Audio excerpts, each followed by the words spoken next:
গভীর রাতে আল্লাহর দরবারে কান্নাকাটি করা, নামাজ আদায় করা, জিকির করা, তেলাওয়াত করার মধ্যে যে কত মজা, কেমনে বুঝবা? একটু আদায় করে দেখিও, দেখবা জীবনের যত বিষাদ, যত টেনশন, যত কষ্ট সব দূর হয়ে যাবে। দুনিয়া নিয়ে যেই পেরেশানি, আসল পরিচয় তখন পাইবা। গভীর রাতে আল্লাহর সঙ্গে কান্নাকাটির পরে দেখবা কি দিয়ে আমি পেরেশান হইলাম, এত পাগল আমি কেন? আমার সে বোকার দুনিয়ায় কেউ নাই। কার জন্য এত পেরেশান? এগুলো তো কিচ্ছু না। বরং আমি যার কাছে ফিরে যাব, ওই আল্লাহর মায়া, মোহাব্বত, ভালোবাসা অন্তরের মধ্যে স্থাপন করলে আমার যে কত শান্তি আর কত মায়া, কত মজা।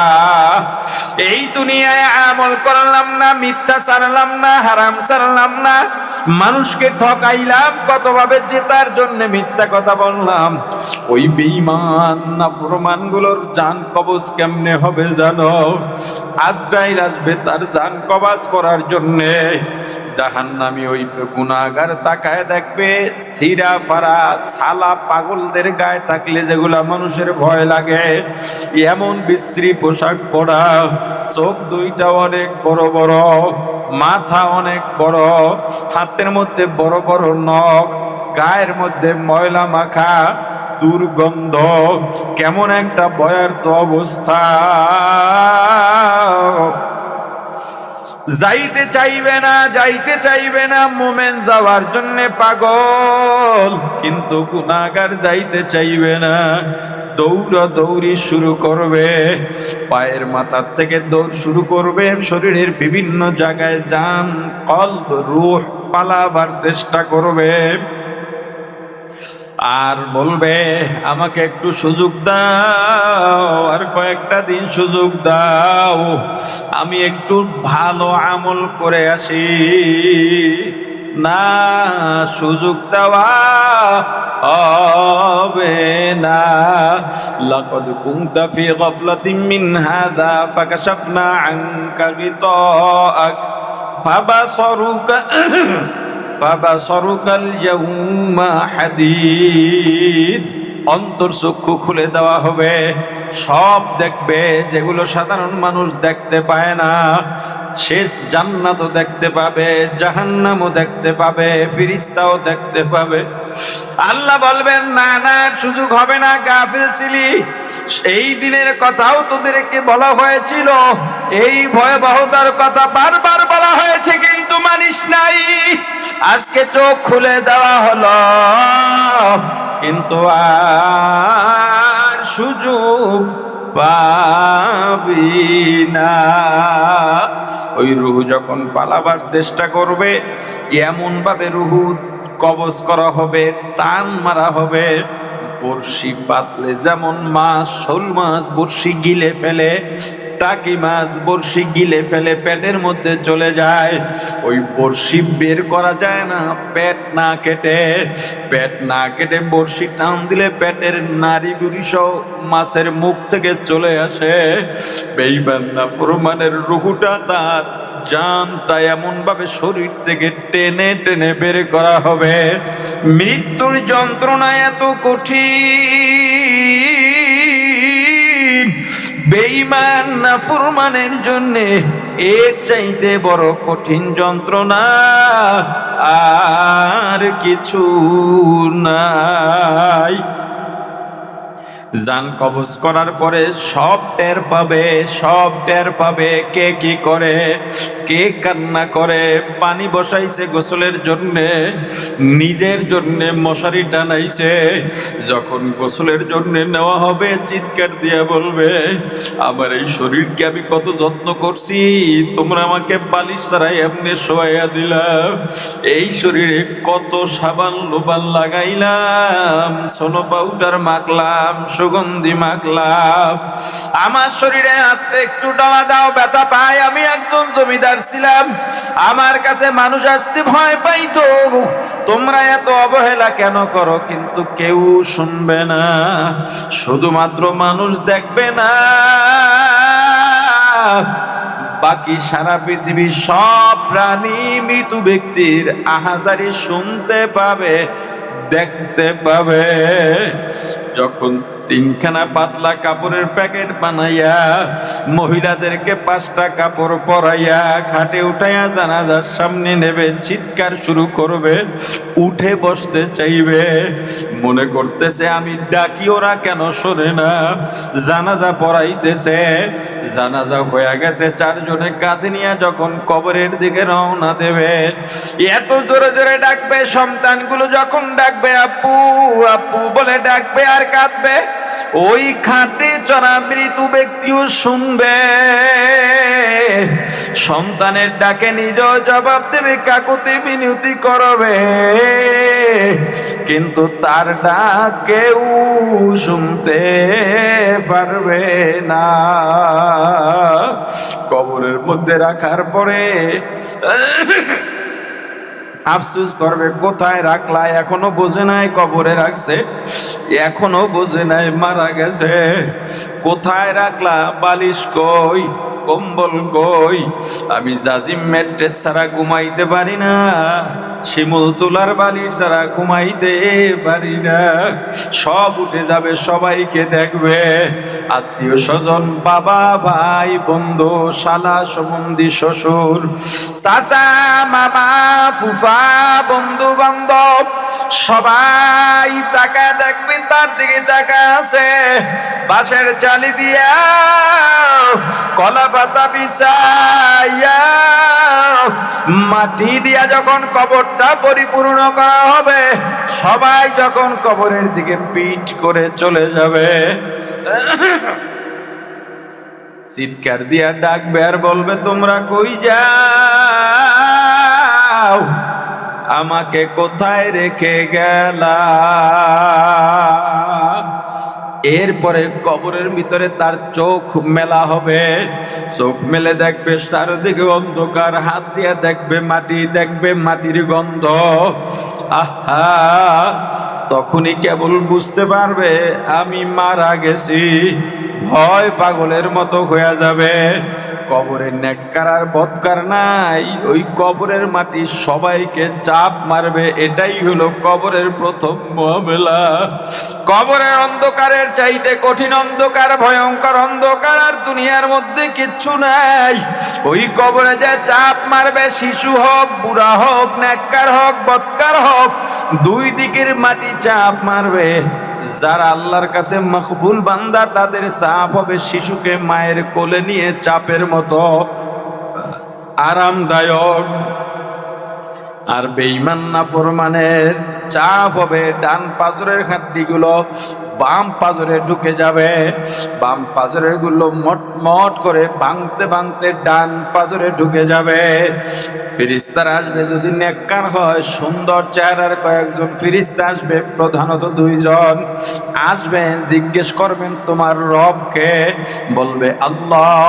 আল্লাহ উপর থেকে জবাব দিয়া বলবেন, আমার বান্দা ঠিক বলছে, তার জন্য জান্নাতের বিছানা বিছিয়ে দাও। নজর যত দূর যায় তত দূর তার কবর কোষাদা করে দাও, মেলে দাও। আর বেঈমান নাফরমান এত কুৎসিত চেহারা আর নীল আর কালো পোশাক পরা ফেরেশতা আসবে, এত ভয়ঙ্কর, বলবে বল তোর রবকে, ধমক দেবে, সেই ধমক দেবে। এ তোর রবকে, বলবে হায় আফসোস আমি জানি না। আল্লাহ বলবেন ও মিথ্যা বলছে, দুনিয়ায় বরং ওকে বারবার জানানো হয়েছে, ওলামায়ে কেরাম গেছে ওর কাছে, ওলিয়া উলিয়া গেছে, বুজুর্গানে দিন গেছে, কত মেহনত তার জন্য করা হয়েছে, কিন্তু আমি আল্লাহকে চেনার চেষ্টা করে নাই। ওর কবরে জাহান্নামের আগুন দিয়া ভরে দাও, ওর কবর কাটা দিয়া ভরে দাও, দুর্গন্ধ দিয়া ভরে দাও, কবরকে আরো সংকুচিত করে দাও। ওরে দুনিয়ার মানুষ, আল্লাহ বলেন কাইফা তাকফুরুনা বিল্লাহ, কিভাবে আমি আল্লাহর সঙ্গে কুফরি করো, নাফরমানি করো, এগুলা কি সব ভুলে গেলা? ওই কবরে যাওয়ার আগে নিজেদের আমলকে শুদ্ধ বানাও, কলবকে সুন্দর বানাও। নিজের চেহারা সুন্দর রাখার জন্য কত ক্রিম মাখো, কত সোনো মাখো, পাউডার মাখো। নিজের শরীর থেকে সুঘ্রাণ বের করবার জন্য কত পারফিউম মাখো, অথচ কলবের একটা সুঘ্রাণ দরকার। কলবটাকে সুন্দর করার জন্য কিচ্ছু করো না। আমার রাসূল বলেন, কলব সুন্দর করার জন্য, কলবকে আল্লাহর পছন্দের উপযোগী বানাবার জন্য সবচেয়ে বড় ঔষধ হলো আল্লাহর নামের জিকির। এই জিকিরকে সাথী বানায় নাও। একটা তসবিহ রাখো হাতের মধ্যে, কে কি বলবে দেখার দরকার নাই, কে কি তিরস্কার করলো দেখার দরকার নাই। তোমার একটু লজ্জা লজ্জা লাগবে, লাগুক। হাতের মধ্যে যদি তসবিহ রাখো, আল্লাহর কসম করে বললাম, পরীক্ষা করে দেখো, তুমি না চাইতো তোমার দ্বারা দৈনিক 1000 বার জিকির হবে, ইস্তেগফার হবে, দরুদ শরীফ হবে। যখন তোমার আমল জারি হয়ে যাবে, যদি দেখো তোমার অহংকার এসে যায়, তসবিহ তো হাতের মধ্যে আছে, অহংকার এলেই তুমি তাৎক্ষণিকভাবে আস্তাগফিরুল্লাহ, আস্তাগফিরুল্লাহ, আস্তাগফিরুল্লাহ জিকির শুরু করবা। আল্লাহর জিকির দিয়া কলবকে সুন্দর রাখো, কলবকে তাজা বানাও। আল্লাহ আমাদেরকে কবুল করেন, বলিন আমিন। والتين والزيتون وطور سينين وهذا البلد الأمين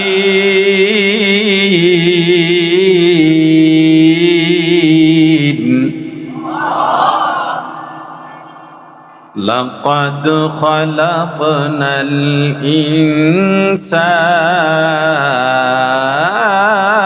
الإنسان لقد خلقنا الإنسان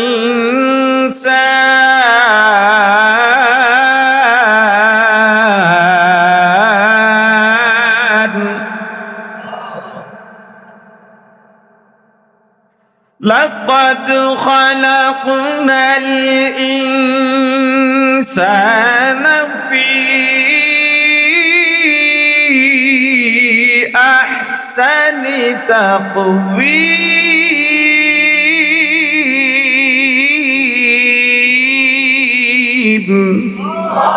غرب السورات आदमी इंसा बुदे अहमद अबू जहलो हम के साबुदे ला इलाहा इल्लल्लाह ला इलाहा इल्लल्लाह ला इलाहा इल्लल्लाह ला इलाहा इल्लल्लाह ला इलाहा इल्लल्लाह ला इलाहा इल्लल्लाह सुब्हानल्लाह वल्हम्दुलिल्लाह ला इलाहा इल्लल्लाह ला इलाहा इल्लल्लाह ला इलाहा इल्लल्लाह ला इलाहा इल्लल्लाह ला इलाहा इल्लल्लाह আল্লাহ অনেকগুলো কসম খেয়ে বলেন, লাকাদ খালাকনাল ইনসানা ফি আহসানি তাকওয়িম। আমি আল্লাহ মানুষকে অবকাঠামোগত দিক থেকে সবচেয়ে সুন্দর করে বানাইছি। শুধুমাত্র সুন্দরের দিক না, আল্লাহ বলেন ওয়ালাকাদ কাররামনা বানি আদম। আমি আল্লাহ বনি আদমকে সবচাইতে সম্মানও বেশি দিয়া বানাইছি, যার জন্যে সাপ মানুষকে ভয় পায়, বাঘ মানুষকে ভয় পায়, সিংহ মানুষকে ভয় পায়, কুমির মানুষকে ভয় পায়, একটা হাতি মানুষের কথায় চলে, কারণ মানুষের শক্তি বেশি এজন্যে না, বরং মানুষকে সম্মান করে মানুষের কথায় উঠ্র বস করে। পাখিও মানুষের বস মানে, কত প্রাণী মানুষের বস মানে মানুষের কথায় ওঠা বসা করে। কারণ মানুষের সম্মানের জন্যে। আল্লাহ বলেন শুধু সুন্দর আর সম্মান না, মানুষকে আমি আল্লাহ পরিপূর্ণ জীবন দিয়া দান করছি, পরিপূর্ণ জীবন দান করেছি। পরিপূর্ণ জীবনের ব্যাখ্যা, পাখির বাসা থাকে গাছের উপরে, ঝড় এলে পড়ে যায়, বৃষ্টি এলে ভিজে যায়, কোনো সুরক্ষা নাই। কিন্তু মানুষের এত সুন্দর বাসস্থানের ব্যবস্থা আল্লাহ করেছেন, রোদ বৃষ্টি ঝড় কোনো সমস্যা নাই, গরম ঠান্ডায় সমস্যা নাই, নিরাপদে বসবাস করতে পারে। গাভীর পেট থেকে যেই বাছুরটা দুনিয়ায় জন্ম নেয়, বাছুরটা যদি ষাঁড় বাছুর হয়, বড় হওয়ার পরে মায়ের পিঠে ওঠে। বাছুরটা যদি বকনা বাছুর হয়, মেয়ে বাছুর হয়, ওর বাবা যদি বেঁচে থাকে, বাছুরটা বড় হওয়ার পরে বলদ বাবা মেয়ের পিঠের উপরে ওঠে। আল্লাহ বলেন, বান্দা তোমার জন্য এমন জীবন আমি দান করি নাই, বরং তুমি শরিয়া সম্মতভাবে যেই মেয়েটাকে বিয়ে করবা, আমি আল্লাহ সারা পৃথিবীর সব পুরুষের জন্য তোমার বিবিকে হারাম বানায়া দিলাম। আল্লাহ মানুষকে এত সুন্দর জীবন দান করেছেন। দুইটা গরুকে দাঁড়ায় ঘন্টার পর ঘন্টা কথা বলতে দেখবা না, দুইটা পাখিও ঘন্টার পর ঘন্টা দাঁড়ায় কথা বলে না। কিন্তু মানুষ, তোমার যখন 1-1.5 বছর বয়স শুরু হয়, কথা বলা শুরু হয়, পারো না, চেষ্টা করো, বলতেই আসো, অনুভূতি প্রকাশ করো। অনুভূতি প্রকাশ করার জন্য তোমার জবানে আমি আল্লাহ ভাষা দিলাম, এত সুন্দর ভাষা। আবার ব্যথা পাইলে অনুভূতি কেমনে প্রকাশ করবা, তার জন্য চোখে পানি দিয়া দিলাম। আনন্দ কেমনে প্রকাশ করবা, তার জন্য তোমার মাঝে উৎফুল্লতা দান করলাম। তোমার মেজাজ ভালো না থাকলে কেমনে রাগ করবা, তাও তোমার মাঝে আমি আল্লাহ দিয়া দিলাম। এই যে কথা বলো, অনুভূতি প্রকাশ করো, মৃত্যুর আগ পর্যন্ত কথা বলো, তোমার অনুভূতি প্রকাশ করা শেষই হয় না। তোমাকে এমন সুন্দর একটা জীবন দান করলাম, কাইফা তাকফুরুনা বিল্লাহ, এরপরও কিভাবে আল্লাহর সঙ্গে কুফরি করো, না ফরমানি করো, নেয়ামত পাওয়ার পরেও অকৃতজ্ঞ হও।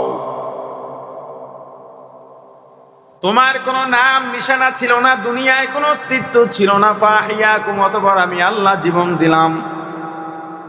তুমি যখন ছোট্ট শিশু, কান্না ছাড়া কোনো ভাষা নাই, আমি আল্লাহ তোমার মায়ের ভেতরে একটা সেন্সর লাগায়া দিছি। কখন কিসের জন্য কাঁদো, তোমার মা সাথে সাথে বলতে পারে, তোমার চাহিদা পূরণ করতে পারে। আস্তে আস্তে তোমার হাড্ডি শক্ত বানাইলাম, তোমাকে শক্ত জিনিস খাবারের মতো শক্তি দিলাম, গরম জিনিস হজম করার মতো শক্তি দিলাম, ঠান্ডা সহ্য করার মতো শক্তি দিলাম। আস্তে আস্তে তোমার অবয়বকে আমি আল্লাহ সুন্দর করে তৈরি করা শুরু করলাম। বয়স যত বাড়ে তুমি দেখতে তত সুন্দর হচ্ছ।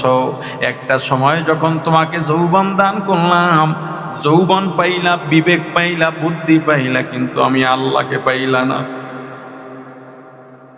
বান্দা, দুনিয়ায় তোমার যা যা দরকার তার থেকে 1000 গুণে বেশি তোমার জন্য সব ব্যবস্থাপনা আমি আল্লাহ করে দিলাম। ওয়া ইন তাউদ্দু নি'মাতাল্লাহ, কত নেয়ামত দিছি জানো? আমার নেয়ামত যদি তোমরা গণনা করতে চাও, লা তুহসুহা, কখনো নেয়ামত গণনা করে শেষ করতে পারবা না, সম্ভবই না। তোমার এক ধরনের ফল দরকার, আমি আল্লাহ কোটি রকম ফল দিয়ে দিছি। তোমার এক পেয়ালা পানি দরকার, আমি আল্লাহ সাগরকে সাগর পানি দিয়া দিলাম, বৃষ্টির পানি দিলাম।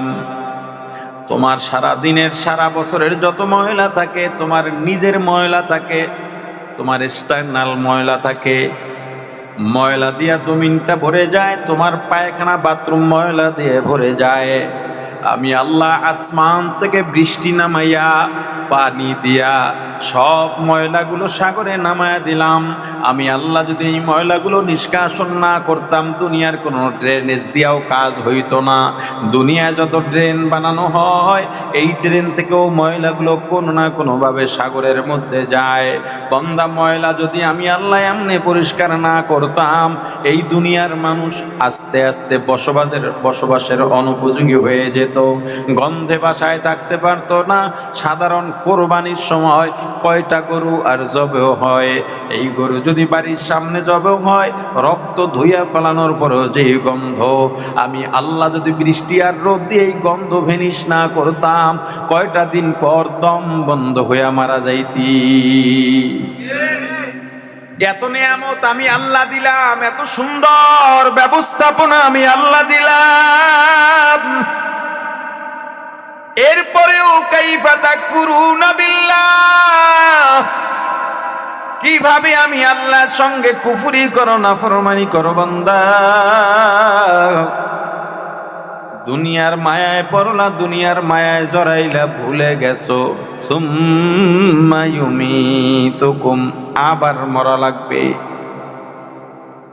দুনিয়ার মানুষ মরবে কি মরবে না, ওই মরাটাও শেষ নয়, সুম্মা ইউহয়িকুম, আবার জীবিত করা হবে, জীবিত করে ছেড়ে দেওয়া হবে না। সুম্মা ইলাইহি তুরজাউন, আল্লাহর কাঠ গড়ায় হাজিরা দেওয়া লাগবে। আল্লাহর সামনে দাঁড়ায়া দুনিয়ার জীবনে কেমনে আয় করলা, কেমনে ব্যয় করলা, যৌবন কোথায় খরচ করলা, শিক্ষা কোথায় কি ব্যয় করলা, মেধা কেমনে খাটাইলা, এর জবাব না দিয়া এক কদমও নড়তে পারবা না। নাম নিশানা নাহি ছিল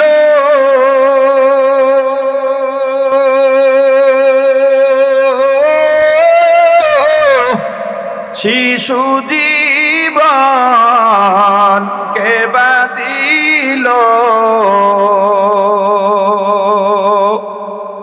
কার দয়াতে আসলি রে তুই, মায়েরি উদার,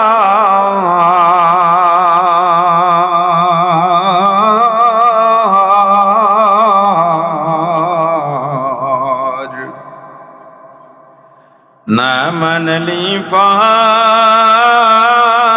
ফরমান রে তুই, না মানলি কুরআন।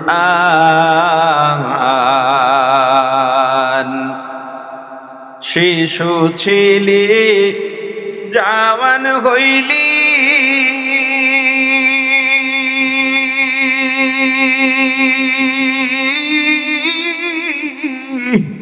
নানা ভাবে স্বাদ মিটাইলি,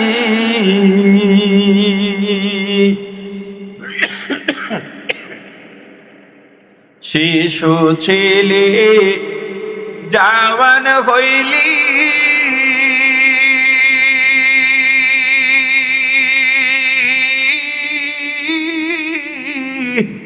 নানা ভাবে স্বাদ মিটাইলি, আল্লাহ রাসূল ভুলে রইলি,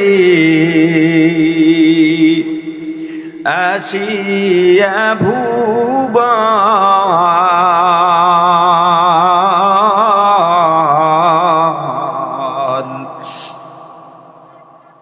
না মানলি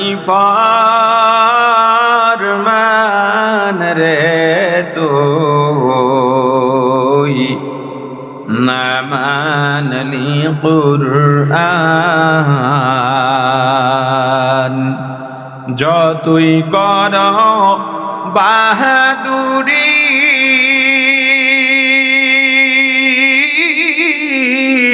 এই দুনিয়া নয় তোর বাড়ি, যেতে হবে সবই ছাড়ি,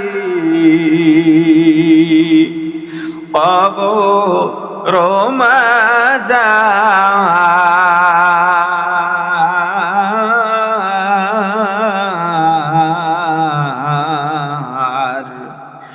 না মানলি ফরমান রে তুই, নামানলি কুরআন।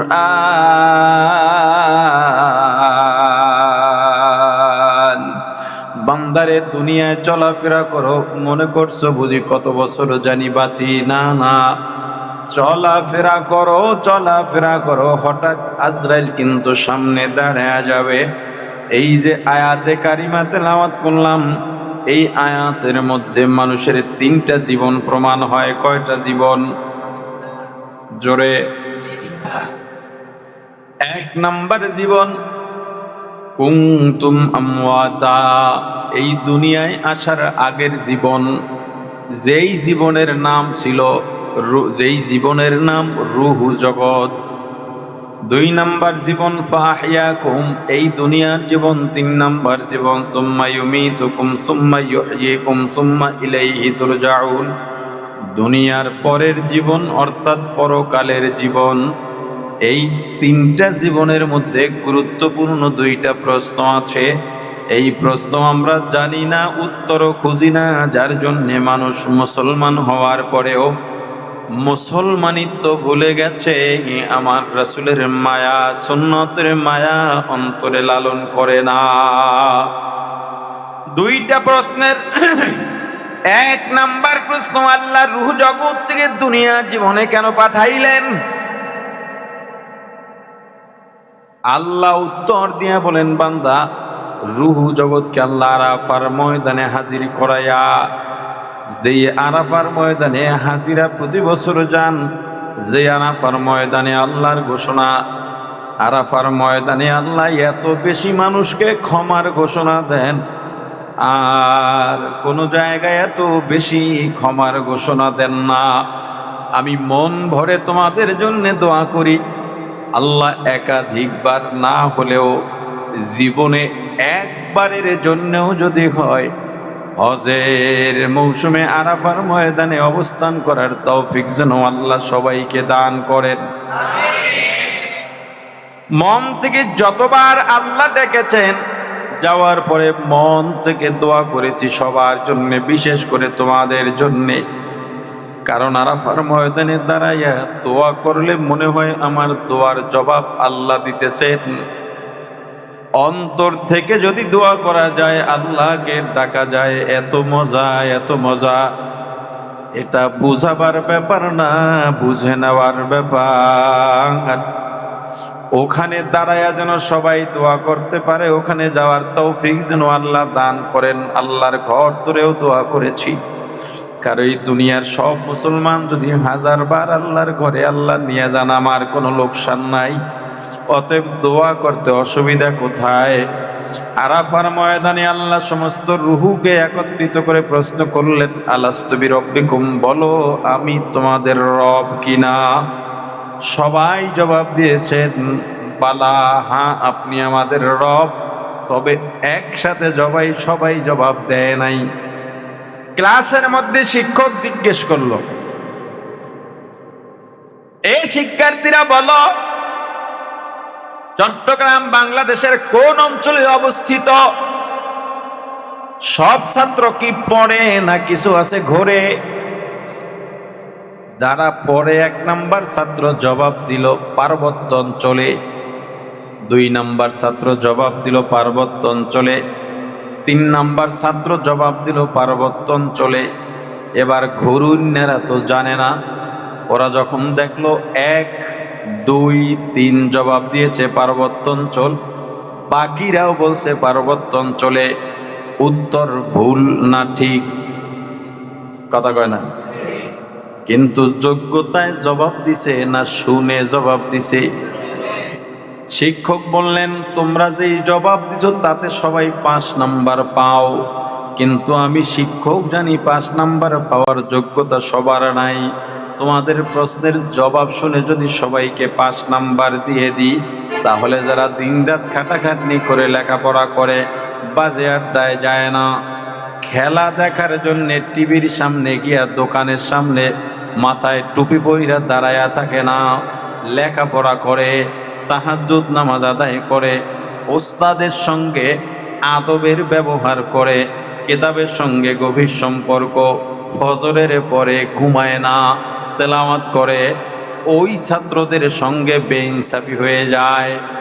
অতএব তোমরা যদি যোগ্যতার প্রমাণ দিতে চাও তাহলে যাও পরীক্ষার হলে গিয়া যোগ্যতার প্রমাণ দাও। পরীক্ষার হলে যাও, প্রমাণ দাও। পরীক্ষার হলের কিছু নিয়ম আছে। কখন ঢুকবা, কখন বের হবা, এই টাইম নির্ধারণ করবো আমি শিক্ষক। সকাল 9টা থেকে 12টা পর্যন্ত পরীক্ষা, বা 10টা থেকে 1টা পর্যন্ত 3 ঘন্টা। কখন ঢুকবা, কখন বের হইবা, এটা নির্ধারণ করব আমি শিক্ষক। পরীক্ষা কোন দিন এটাও নির্ধারণ করব আমি শিক্ষক। কোন দিন কোন বিষয় পরীক্ষা দেবা সেটাও নির্ধারণ করব আমি শিক্ষক। কোন কাগজে লেখবা কাগজটাও দেব আমি। তবে বান্দা সব কিছু আমার, একটা জিনিস থাকবে তোমাদের, যার নাম স্বাধীনতা। ক্লাসে পড়া না পারলে বেত দিয়া পিটাইতাম, কান ধরাইতাম, খানা বন্ধ করতাম, জরিমানা করতাম, লজ্জা দিতাম, দাঁড় করায় রাখতাম। কিন্তু পরীক্ষার হলে পড়া লেখা যদি উল্টা লেখো, প্রশ্নের উত্তর যদি সঠিকভাবে না দাও, মারবো না, পিটাবো না, বেত দেব না, দাঁড় করায় রাখবো না, কানও ধরাবো না। স্বাধীনতা তোমার আছে। প্রশ্নপত্র পাইয়া কাগজের মধ্যে প্রশ্নের উত্তর লেখবা নাকি বউয়ের কাছে চিঠি লেখবা, এই স্বাধীনতা তোমার। তবে 3 মাস পরে যখন রেজাল্ট বের হবে তখন তুমিও কাঁদবা, বউও কাঁদবে, 14 গোষ্ঠী কাঁদলেও আর 5 নাম্বার পাওয়া যাবে না। আল্লাহ বলেন আলাস্তু বিরব্বিকুম, বলো আমি তোমাদের রব কিনা। 1 নাম্বার ছাত্র রাহমাতুল লিল আলামিন, সাইয়্যিদুল মুরসালিন, ইমামুল মুরসালিন, খাতামুন নবীন, শাফিউল মুজনিবিন, উম্মতের কান্ডারি, মানবতার মুক্তির দূত সাইয়্যিদুনা মুহাম্মদুর রাসূলুল্লাহ জবাব দিলেন বালা। 2 নাম্বার ছাত্র পৃথিবীর সব আম্বিয়ায়ে কেরাম আলাইহিমুস সালাম বললেন বালা। 3 নাম্বার ছাত্র দুনিয়ার সব মুমিন বান্দারা বললেন বালা। এবার ঘুরুন্না ছাত্র আবু জাহেলও বলছে বালা। উত্তর ঠিক না ভুল? কথা কয় না? যোগ্যতায় দিছে না শুনে দিছে? আল্লাহ বললেন প্রশ্নের উত্তর যা দিছ সবার সঠিক, এই হিসেবে সবাই জান্নাত পাও। কিন্তু আমি আল্লাহ জানি জান্নাত পাওয়ার যোগ্যতা সবার নাই।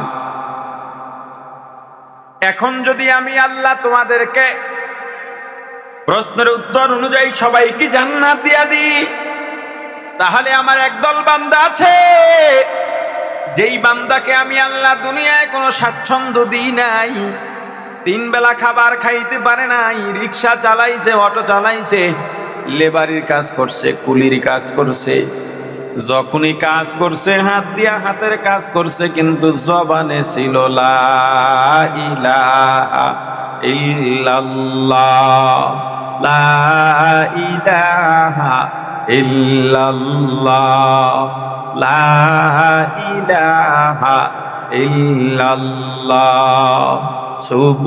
সুবহানাল্লাহ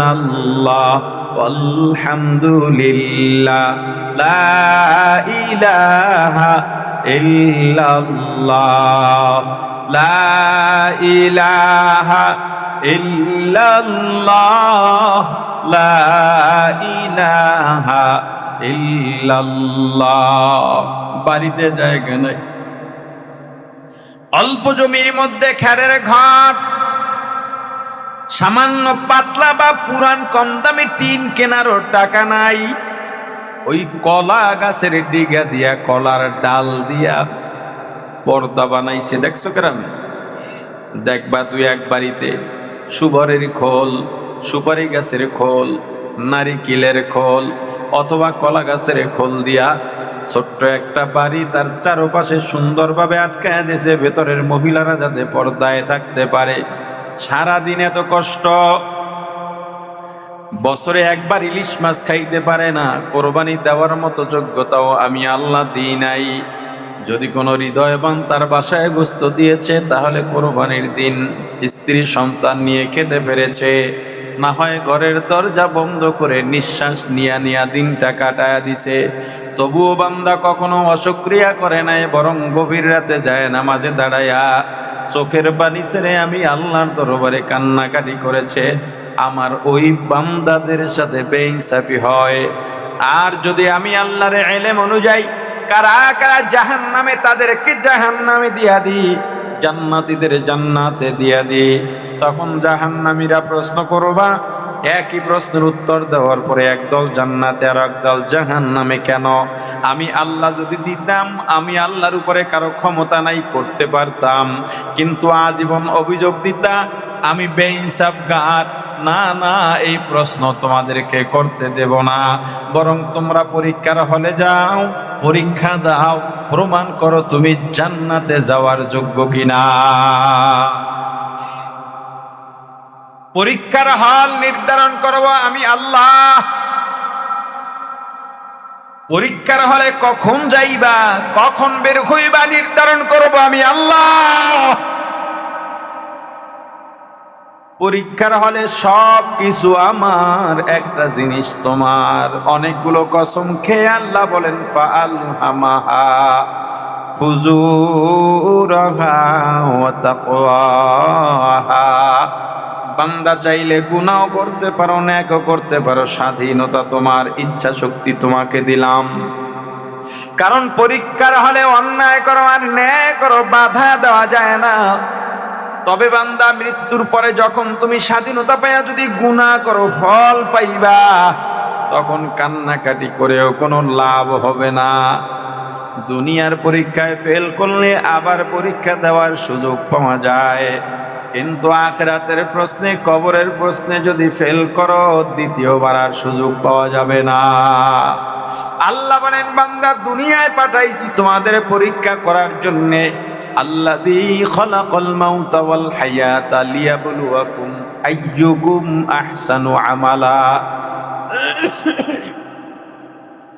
আল্লাহ বলেন বান্দা দুনিয়ায় দুইটা কারণে পাঠাইলাম, একটা হলো তোমাদের পরীক্ষা করার জন্যে, আর একটা হলো কে কতদূর নেক আমল করতে পারো সেটা দেখার জন্যে। দুনিয়ায় স্বাধীনতা পাইয়া নেকের কাজ করলা না, গুনাহ করে বেড়াইলা, আমি আল্লাহ বাধা দেব না। মিথ্যা বলো, স্বাধীনতা আছে। হারাম খাও, স্বাধীনতা আছে।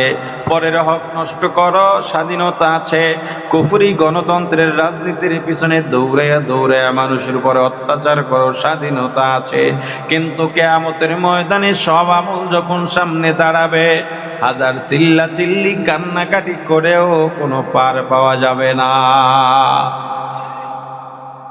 কাইফা তাকফুরুনা বিল্লাহ, কিভাবে আমি আল্লাহর সঙ্গে নাফরমানি করো, কুফরি করো। এই দুনিয়া তোমার পরীক্ষার হল, তোমার কি খবর নাই মরা লাগবে? আজরাইল যখন আসবে তোমার অবস্থা কি হবে?